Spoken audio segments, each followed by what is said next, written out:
There's an upgrade that's already inside your premium laptop right now, but you probably don't know about it. And if you do, you definitely haven't taken advantage of it. You might have even paid extra for it, not realizing that it was already there. What is it? Well, let me explain. It's Wi-Fi 7. Now, you might be thinking, hold on, isn't Wi-Fi 6 or 802.11ax the latest Wi-Fi standard? And you would be correct. But what I'm talking about is a little different.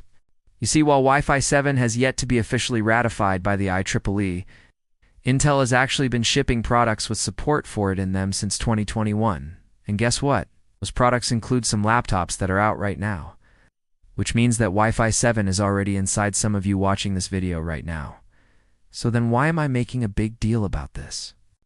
Well, because Intel's flavor of Wi-Fi 7 is actually pretty awesome, offering speeds up to 2.4 times faster than what you can get from Wi-Fi 6, as well as massive improvements in network capacity and range. It's also coming to more and more devices, including laptops, desktops, motherboards, SSDs, and more over the next year.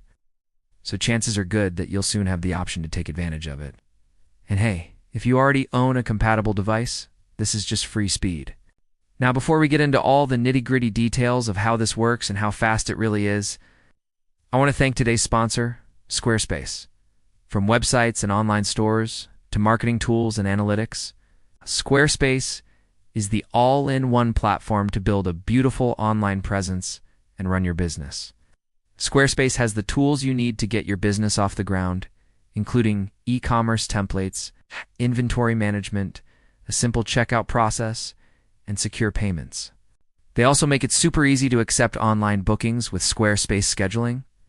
You can manage appointments, classes, and events all in one place, and even send automated reminders and follow-up emails.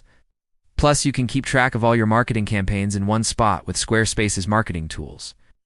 It's a powerful analytics suite that lets you see how your site visitors interact with your content, so you can adjust and improve your campaigns accordingly. And now let's get back to the video. Okay, so let's start out by addressing a point that I made at the beginning of the video. Technically speaking, Wi-Fi 7 hasn't been ratified yet by the IEEE. The current ratified standard is Wi-Fi 6 or 802.11ax. The next one will be 802.11b, or whatever they end up calling it. We don't know that yet.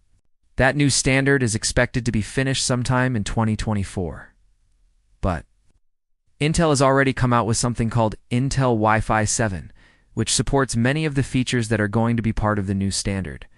So what's the difference? Well, the IEEE standard defines a lot of the underlying specifications for Wi-Fi, such as modulation techniques, channel bandwidths, power levels, and so on. Once a company like Intel has that spec, they can design their own products to comply with it, but they can also add their own proprietary sauce on top of it. Think of the spec as the base ingredients for cooking a dish, and Intel's sauce is the secret recipe that makes it taste delicious. Maybe that was a bad analogy. Anyway, here's the cool thing. As long as Intel's sauce doesn't mess with the way other Wi-Fi products work, they can continue selling it as Wi-Fi 7 even before the official standard gets ratified, and even if they use some features that are included in it. What? This is similar to how Bluetooth works. There's a core specification that everyone has to abide by, but companies can add their own proprietary extensions to it as long as they clearly identify them as such. Alright, so now that we got that cleared up, let's talk about performance. How much faster is Intel's version of Wi-Fi 7 compared to Wi-Fi 6? Well, Intel claims that you can get speeds up to 2.5 times faster than Wi-Fi 6, which is pretty impressive. But remember that these numbers are based on ideal conditions. Real-world speeds will vary depending on things like the type of Wi-Fi adapter. You have the quality of the Wi-Fi signal, the distance between the device and the router, the amount of interference, the type of traffic you're sending, and so forth. Still, Intel Wi-Fi 7 does offer real, tangible improvements over Wi-Fi 6.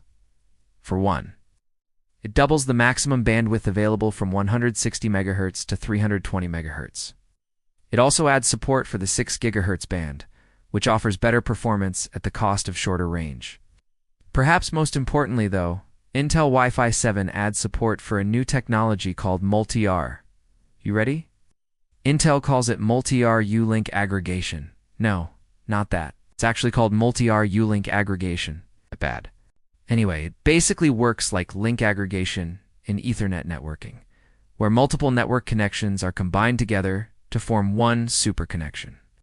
Imagine you have a pipe that carries water from a house to a garden hose. If you only have one pipe, then the maximum amount of water you can put through the hose is limited by the diameter of that pipe. But if you add more pipes and connect them all together, then you increase the overall bandwidth, or in this case, the flow of water. You can also add more parallel paths for data to travel along, which reduces congestion and latency and increases throughput. This is why multi-RU link aggregation is such a game changer for Wi-Fi. It allows you to combine multiple smaller streams of data into one larger stream, which makes it easier to send large amounts of data quickly. Intel says that their implementation of multi-RU link aggregation can boost speeds by up to 2.4 times compared to Wi-Fi 6. To take advantage of these higher speeds, ULAL need to make sure that both your computer and your router support Wi-Fi 7 or Intel S version of it. And you may also need to update your router firmware to enable multi-RU link aggregation. Also keep in mind that this feature is only available to laptops and desktops that use Intel's Wi-Fi 7 chipsets, which are currently limited to certain models from Asus, Dell, HP, and Lenovo.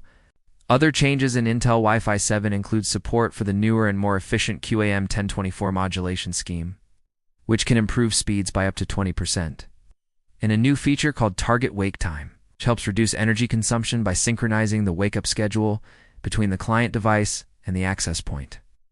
Now, I know what you're probably thinking. Hold on, Alex. What about Wi-Fi 6E? Isn't that the same thing? And you would be partially correct. Wi-Fi 6 East is very similar to Wi-Fi 7 in that it also adds support for the 6 GHz band and can also use the 320 MHz of bandwidth. However, Wi-Fi 6E does not have multi-RU link aggregation nor any other features that boost speeds beyond what Wi-Fi 6 can do.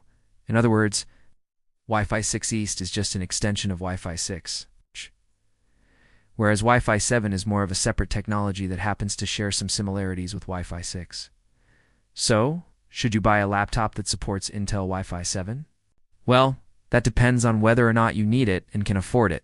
Remember that Wi-Fi 7 is still not as widely adopted as Wi-Fi 6, and you won't be able to take advantage of its full potential unless you have a compatible router. If you're in the market for a new router anyway, then it shouldn't be an issue. But if you're not, then you might want to stick with a Wi-Fi 6 laptop to save some money. Of course, if your budget allows for it, and you want to future-proof yourself against slower Wi-Fi in the future, then by all means go for it. Just don't expect miracles. The real benefits of Wi-Fi 7 will only become apparent when more devices and routers support it. I hope that cleared up everything about Wi-Fi 7 for you. But if you have any questions or comments, feel free to leave them down below. Don't forget to like, comment, and subscribe for more tech videos. Thanks for watching, and I'll see you in the next one.